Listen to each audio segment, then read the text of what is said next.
los dejo con Jorge Gironás. Ya ustedes ya lo conocen de la primera clase, investigador de CDEU, director del Departamento de Ingeniería Hidráulica y Ambiental de la Católica. Así que hoy nos va a estar hablando sobre la modelación hidrológica como una herramienta para la toma de decisiones. Jorge, te doy el espacio. Hola, gracias Catalina. ¿Me escuchas bien? Sí, súper bien. Ya. Bueno, un saludo a toda la audiencia, espero que se encuentren muy bien. Vamos a compartir aquí la pantalla. Perfecto. Vamos a poner el puntero. Ya pues, les voy a hablar un poquito de modelación hidrológica, aspectos esenciales, aspectos relevantes que tienen que ver con el drenaje urbano sostenible, las posibilidades que se nos abren una vez que decidimos adoptar ciertos enfoques en el modelamiento, etc. Entonces, voy a hablar un poquito de estos temas: ciclo hidrológico urbano, una breve introducción a la modelación hidrológica en este contexto, una introducción a lo que es modelación dentro de ya el trabajo con drenaje urbano sostenible, cómo podemos trabajar con los resultados y algunas herramientas para la toma de decisión que se generan a partir de este modelamiento. Cosas importantes que tener en cuenta a la hora de pensar en cómo hacemos una modelación hidrológica en el contexto urbano. Lo primero es reconocer que estamos en una situación bien clave, que es que en general no vamos a contar con registros de caudales en las zonas de interés. Si existen, van a ser escasos, y en realidad, en muchos de los casos, ni siquiera existe la cuenca tal como la queremos ver, ¿no es cierto? Vamos a modelar un escenario que aún no existe, ya sea porque el desarrollo urbano no ha tomado lugar, o porque la infraestructura que estamos concibiendo o que estamos modelando está siendo diseñada o recién planificada. Entonces estamos trabajando con una cuenca que no está monitoreada y que tal como la queremos modelar probablemente ni siquiera exista. Además, estas cuencas urbanas son relativamente pequeñas, pero en esa escala espacial relativamente pequeña está ocurriendo dinámicamente una serie de usos de suelo, modificaciones de estos usos de suelo, divisiones administrativas, etcétera, ¿no es cierto? Y además, múltiples actores, tanto en el contexto privado como público. Por lo tanto, son cuencas que difieren de las cuencas naturales en ese sentido. Entonces, para poder modelar, tenemos que utilizar herramientas que incorporen la posibilidad de tratar estas o de abordar este tipo de situaciones propias de las cuencas urbanas. Entonces, cuando uno toma un modelo hidrológico, tiene que pensar en lo que hace, ¿no es cierto? Y un modelo hidrológico finalmente lo que hace es modelar cuantitativamente un conjunto de procesos que forman parte del ciclo hidrológico. Este ciclo hidrológico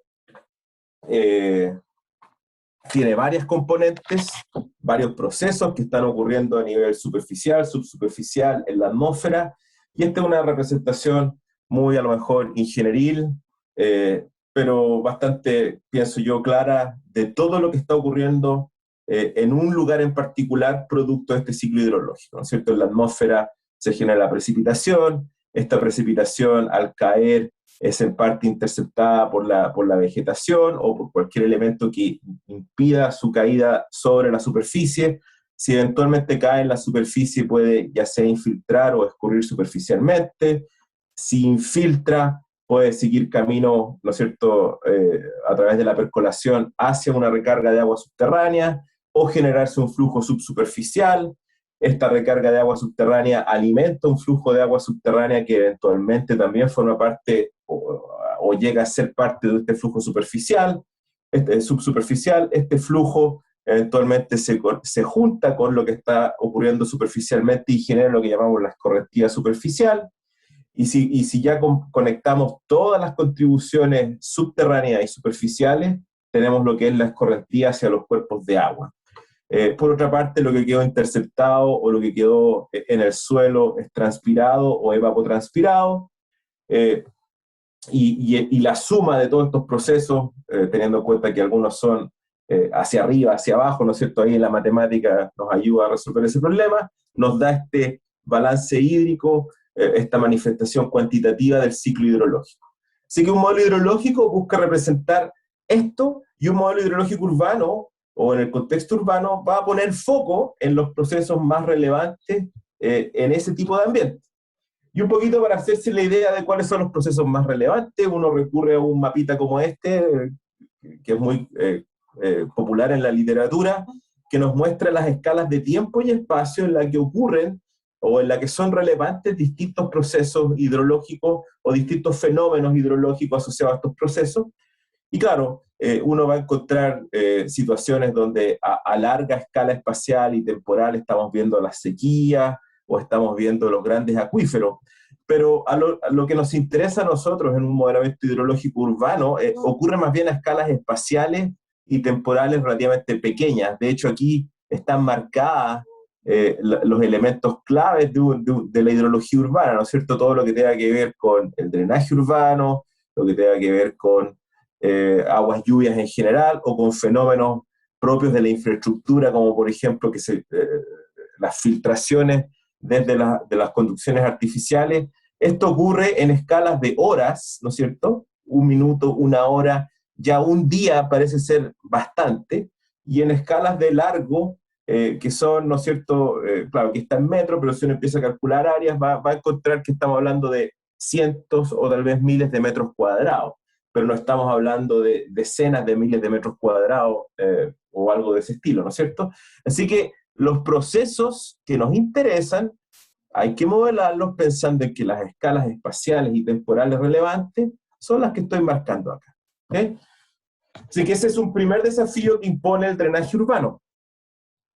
Un modelamiento que tenga un foco, por ejemplo, en términos del tiempo, en lo que pasa a escala de minutos y horas, no lo que pasa mensualmente o al año, como escala descriptiva. Por supuesto que es muy interesante y es muy relevante ver qué pasa en 30 años, pero si quiero ver qué pasa en 30 años, el modelamiento debe ocurrir a una escala de tiempo de horas, minutos o a lo más días. A eso me refiero con este paso de tiempo relevante.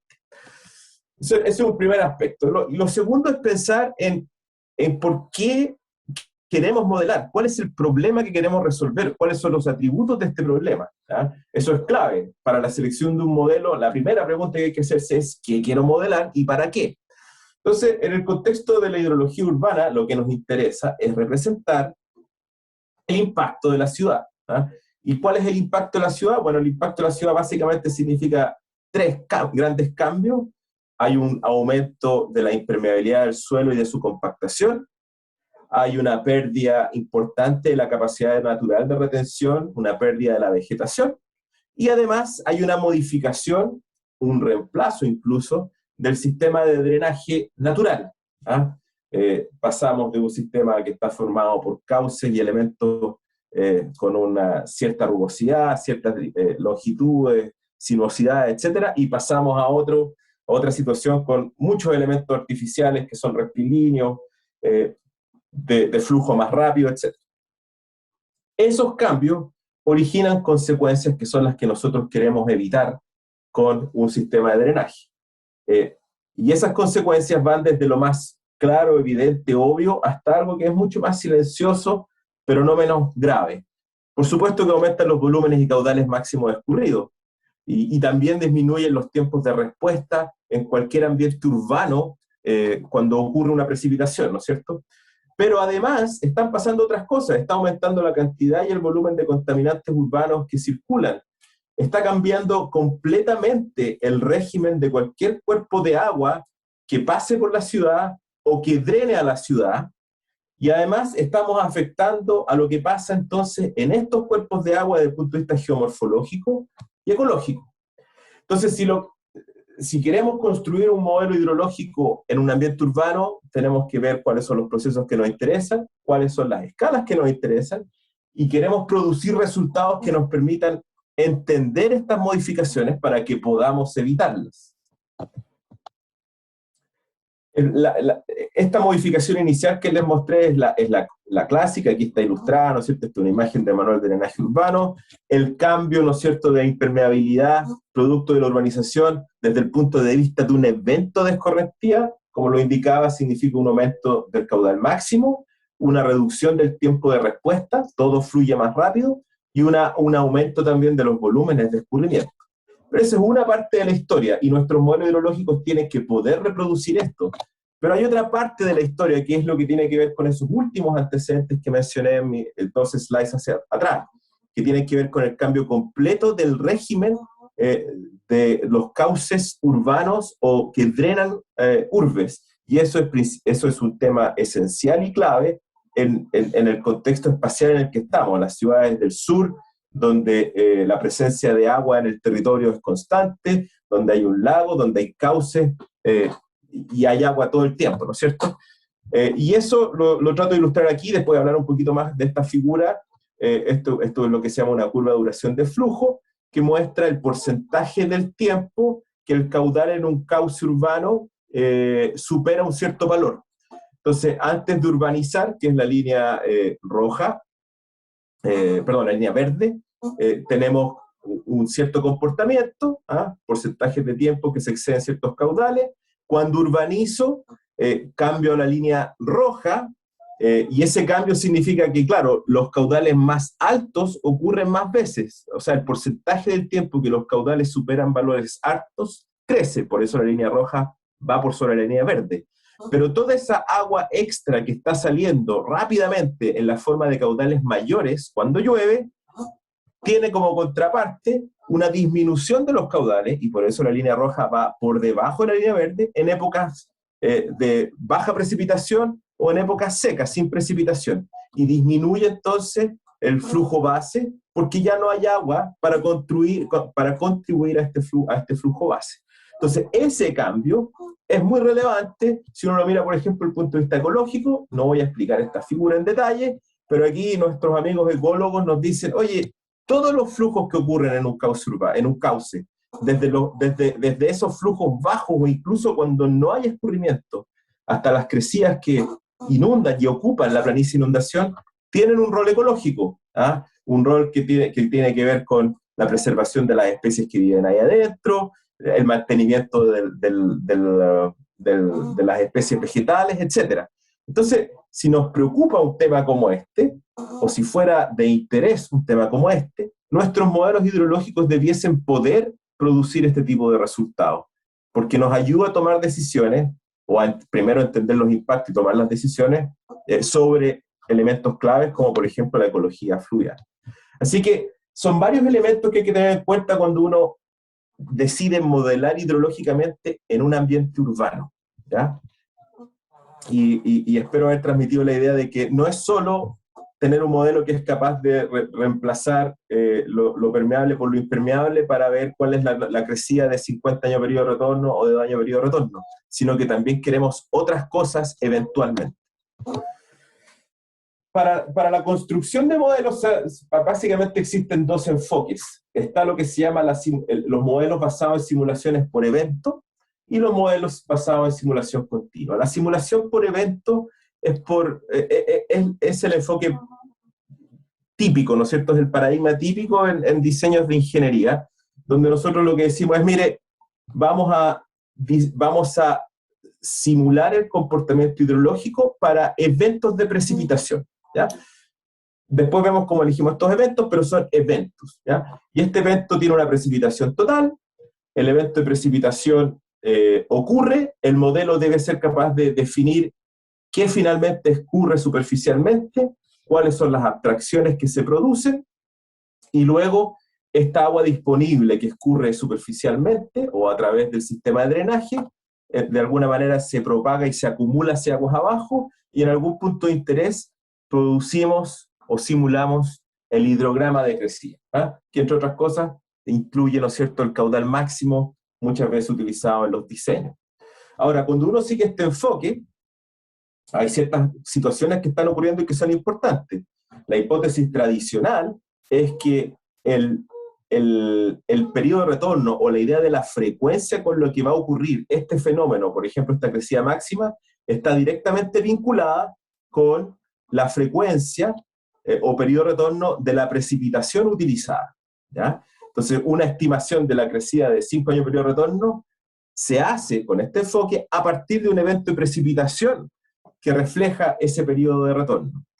Pero estamos suponiendo otras cosas también, como por ejemplo hay que tomar una decisión con respecto a las condiciones iniciales. Como este es un modelamiento de un solo evento, yo tengo que tomar una decisión, por ejemplo, con respecto a qué tan húmedo está el suelo cuando hago esta simulación, o cuáles son las características de ese suelo en general cuando hago esta simulación, ¿ya? Además, tengo que tomar una decisión, por ejemplo, con respecto a las condiciones de temperatura, ¿ah? Tal vez no es la situación típica en muchos lugares, pero en varios lugares del país, un supuesto que hay que tomar es cuál es el área portante si es que hay posibilidad de que nieve, ¿no es cierto? Entonces, que definir una temperatura o una posición de la isoterma, que será conservadora o no, y una vez que se elige esa posición, se define el área portante y se procede a simular con este enfoque, ¿ya? Perdón, aquí no me está pasando la... Ahí sí. Entonces, ¿cómo hacemos el modelamiento? Bueno, básicamente se toma un registro de precipitaciones.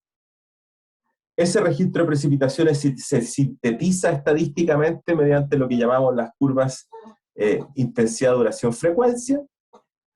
La curva intensidad, duración, frecuencia es la que utilizamos para definir el evento a modelar, y esta curva tiene información con respecto a, o nos permite transferir información con respecto al riesgo que yo quiero tomar, es decir, el periodo de retorno, a la hidrología del lugar, es decir, cómo llueve, y a el tamaño de la cuenca, que de alguna manera define la duración que nos interesa. Mientras más pequeña es la cuenca, nos interesa la duración más corta, y viceversa. Entonces, incorporados esos tres elementos, yo genero un evento de precipitación, que es este evento a simular. Pasamos por una primera etapa de remoción de lo que no escurre, aquí hay un modelo de infiltración, por ejemplo, y después pasamos a un método de generación de caudales, como por ejemplo un hidrograma unitario.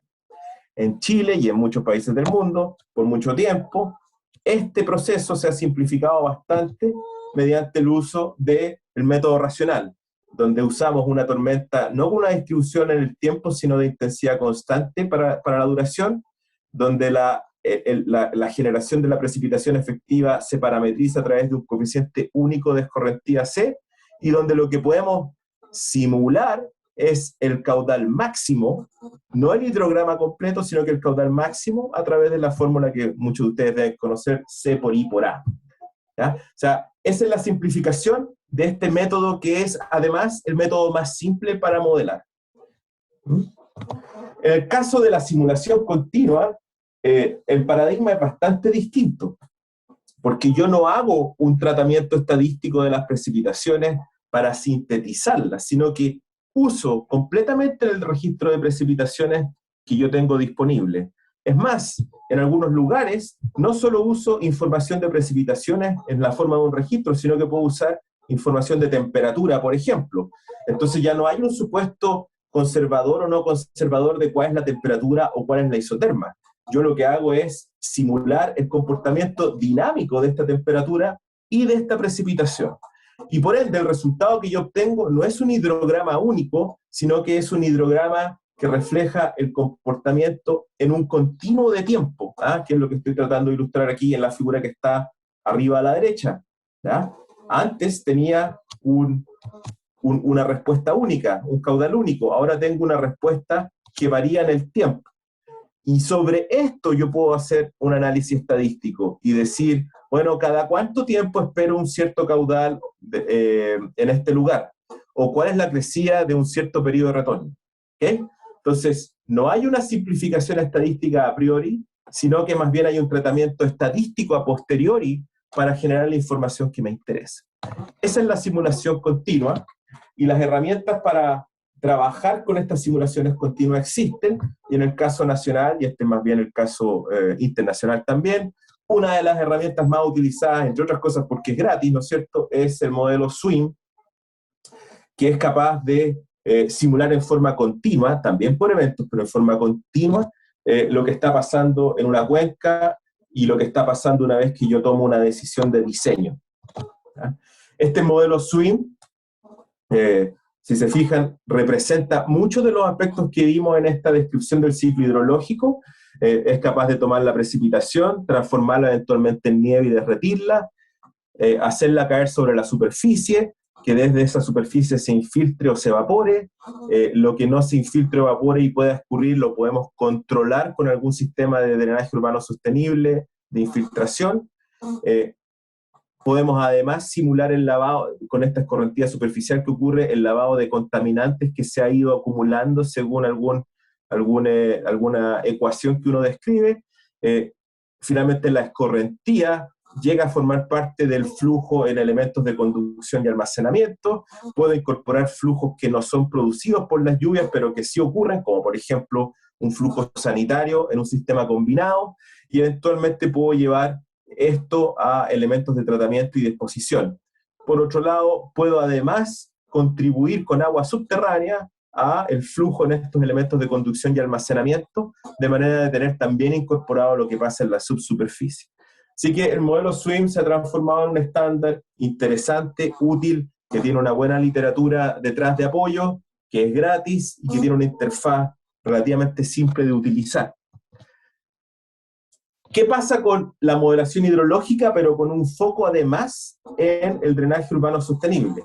Bueno, hemos ido viendo un poquito el tema del drenaje urbano sostenible. Estamos hablando de prácticas que son más bien de escala reducida y que están enfocadas en los procesos principalmente de infiltración, almacenamiento y conducción lenta. Por lo tanto, tengo que ser capaz de tener un modelo que me permita simular en detalle esos procesos. ¿Cuándo voy a usar un modelo dentro de todo el proceso de etapa, dentro de todo el proyecto de drenaje urbano sostenible? Primero, claro, hay una etapa de preparación, pero cuando ya empiezo a ver antecedentes, bueno, los antecedentes que tengo que recopilar deben ser aquellos que yo voy a usar en un modelo orientado al diseño de drenaje urbano sostenible. Tomando lo que veíamos en la presentación anterior, por ejemplo, no nos interesa solo la precipitación diaria, necesitamos información de la precipitación horaria, o necesitamos información de uso de suelo a escala reducida. Después se hace el modelamiento de una situación base, donde a lo mejor podría contar con información, ojalá, para calibrar y validar, y luego uso el modelo para evaluar posibles diseños y alternativas. Y luego ya viene el proceso de implementación y mantenimiento en el tiempo de estas prácticas. Entonces, el modelo hidrológico es relevante en varias de las etapas de la elaboración de un plan y la implementación de obras de drenaje urbano sostenible. Y estos modelos tienen que ser capaces de simular entonces en detalle lo que pasa a nivel local, no a nivel de la cuenca en particular, sino que también local. Esta es una imagen adaptada de un paper de una exalumna mía, Josefina Herrera, donde nos muestra un modelo que desarrollamos, y ahí, claro, vamos al detalle de qué es lo que pasa en cada superficie, en cada capa de suelo, incluyendo la superficie donde puede haber vegetación. Y hay un flujo por infiltración y por redistribución debido por percolación y por redistribución debido a la capilaridad entre las distintas capas. Parte del agua a lo mejor va en la forma de percolación profunda a un acuífero y se pierde, pero otra va nuevamente al sistema de drenaje a través de una red artificial o natural. Y por lo tanto, todos estos procesos debiesen simularse. ¿Ya?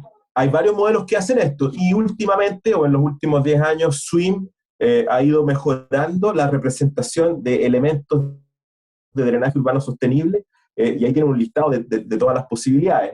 Y básicamente lo que hace el modelo, o cualquier modelo, es simular este flujo entre capas. Hay una capa donde ocurre la infiltración, después ocurre la percolación, eventualmente el agua puede moverse hacia arriba también, y siempre hay la posibilidad de sacar en forma lateral flujo de los elementos que hay acá, ya sea en la forma de escorrentía superficial o subsuperficial a través de un dren, por ejemplo. Entonces, todos los elementos de drenaje urbano sostenible, de alguna manera se pueden representar con un esquema como el que muestro en la figura de la izquierda.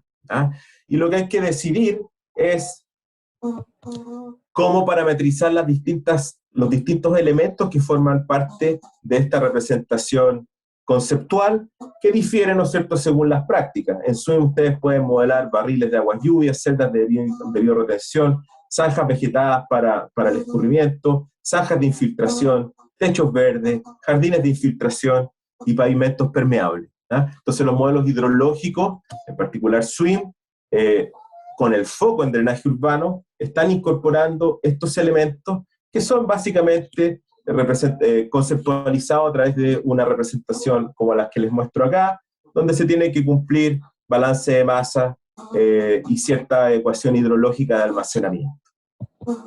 Todos los detalles los pueden ver en la documentación técnica y en las clases que van a tener nivel avanzado se va a hablar mucho más de estas situaciones. Pero yo quería además focalizarme un poquito en el análisis de resultados que pueden obtener a partir de un enfoque de modelamiento hidrológico pensado para el drenaje urbano sostenible, ¿ya?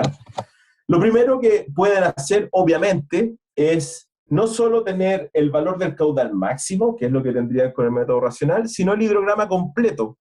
Y pueden evaluar lo que pasa con alguna práctica de drenaje urbano sostenible. Estos ejemplos son de la literatura clásica del modelo SWIM.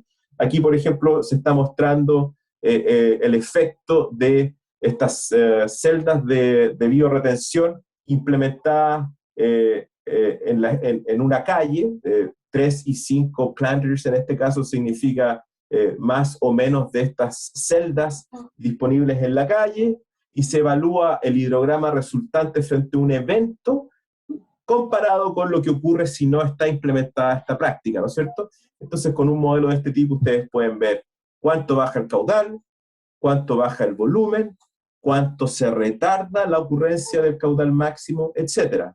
Esta es una práctica que reduce básicamente la escorrentía, pero también pueden evaluar una práctica donde más que una reducción de la escorrentía hay un flujo más lento y por lo tanto un almacenamiento que actúa en comparación a una situación sin una práctica de drenaje urbano sostenible, como por ejemplo una zanja, ¿no es cierto?, de pasto. Una zanja de pasto comparado con un cauce artificial significa un flujo más lento y por ende una disminución también del caudal máximo, pero claro, hay cierto volumen de agua que tiene que ocurrir después dentro del hidrograma, ¿ya? O sea, ese es un primer tipo de resultado. Hay otro resultado como este que estoy ilustrando acá, también basado en el ejemplo que les mostraba recién, donde uno puede entonces en un continuo de tiempo, por ejemplo un año, ver en cuánto se reducen los eventos de escorrentía, propiamente tal. Fíjense que aquí, sin ninguna intervención de control de escorrentía, básicamente cada vez que llueve hay escurrimiento. Entonces estamos hablando de un lugar donde llueve 122 veces al año, o 122 días al año. Bueno, hay 122 días de eventos de escorrentía. Sin embargo, cuando controlan la escorrentía, cuando infiltran y cuando son capaces entonces de no producir escorrentía frente a eventos frecuentes pequeños, en este lugar, en este ejemplo, ese número de 122 se reduce a 9, que son los que están aquí representados. Esto es crítico en un lugar, en cualquier lugar del sur, donde estén activándose aliviaderos de tormenta en redes combinadas o unitarias, digamos, porque lo que estamos haciendo es reducir significativamente el número de veces que eso va a ocurrir, de 122 a 9 veces al año. ¿Ya? Un segundo resultado en este continuo tiene que ver con la curva de duración, que es la curva que yo les mostraba recién. Su modelo genera un hidrograma de salida, y yo puedo con este hidrograma de salida hacer el siguiente análisis. Puedo definir los umbrales, como por ejemplo un caudal de 50 litros por segundo. Puedo ver cuánto tiempo yo supero ese caudal, hago la suma y lo represento como un porcentaje del tiempo total, ¿no es cierto? Y esto lo podría hacer para distintos caudales. Los caudales más altos ocurren menos tiempo y por lo tanto están ubicados por acá. Los caudales más bajos ocurren mucho más frecuentemente y están ubicados acá. Entonces yo puedo construir esta curva para una situación pre y post desarrollo urbano o pre y post implementación de un sistema de drenaje urbano sostenible y entonces generar comparaciones como las que ya les había mostrado y vuelvo a repetir acá. Súper importante, porque si alguien me dice que la condición mínima de caudal para la supervivencia de una especie es un cierto valor, yo ahora puedo decir cómo ese valor se alcanza durante menos tiempo en una situación urbana, o cómo yo mejoro una situación urbana actual con una práctica de infiltración que me permite asegurar flujo base, por ejemplo. Similarmente, puedo hacer un análisis de las crecidas máximas, ¿ah? Y entonces ahora yo separo mi hidrograma modelado en varios eventos, identifico los máximos de cada evento y hago un conteo, ¿no es cierto?, una frecuencia, y digo, bueno, cada cuántas veces al año o cada cuántos años yo tengo estos máximos, ¿ah? Una curva de frecuencia, pero que además va más allá de lo que pasa en periodos de retorno altos de 2, 5, 10, 100 años, sino que puedo contar en veces por año, ¿ah? 5 veces al año, 10 veces al año, que es todo lo que pasa al lado izquierdo del 1 en esta curva. Súper importante esta parte, porque es aquí donde se producen las mayores diferencias entre una condición urbana y una condición natural. Entonces, si yo quiero replicar la situación natural, me interesa mucho saber qué tan lejos me voy y qué tan cerca puedo volver a estar con prácticas de drenaje urbano sostenible, como por ejemplo que controlen los caudales máximos, ¿ya? Y esa tablita refleja estos cambios que hay que abordar con este tipo de técnicas. Por último, quería mostrarle cómo esta información se puede usar en herramientas o en la toma de decisión. Muchos de ustedes deben conocer las metodologías del valor esperado del daño evitado, que se utiliza, ¿no es cierto?, en el Ministerio de Desarrollo Social para la evaluación de proyectos de aguas lluvias. Y claro, aquí uno define los daños en función de una hidrología, una condición hidráulica y una condición económica. Entonces, estas curvas, cuánta escorrentía hay para distintas frecuencias, o cuál es la altura de agua o la condición de la variable hidráulica que nos interesa para cada uno de estos caudales, yo la puedo cambiar en el modelo, porque si pongo una zanja de infiltración, produzco menos escorrentía para el mismo periodo de retorno.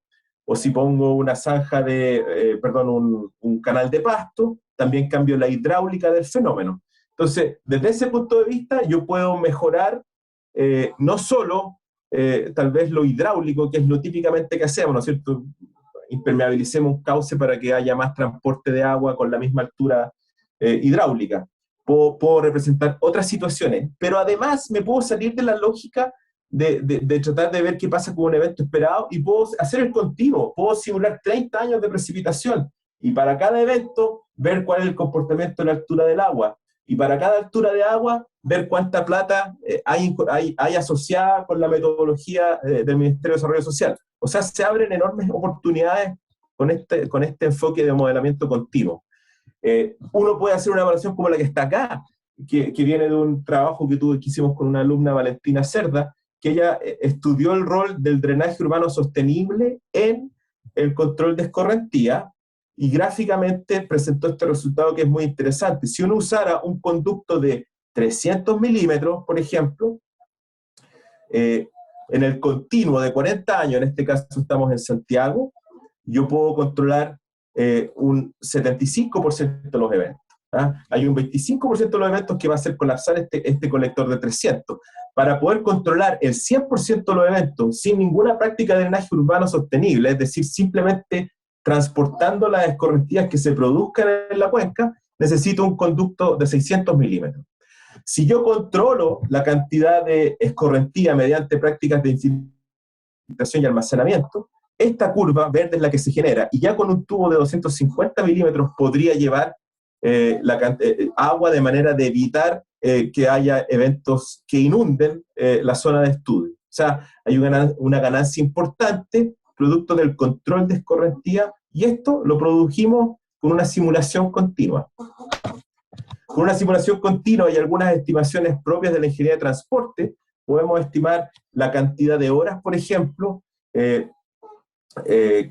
yo pierdo al año en pérdida, ¿no es cierto?, de tiempo de viaje, con y sin un proyecto de drenaje urbano sostenible. ¿Ah?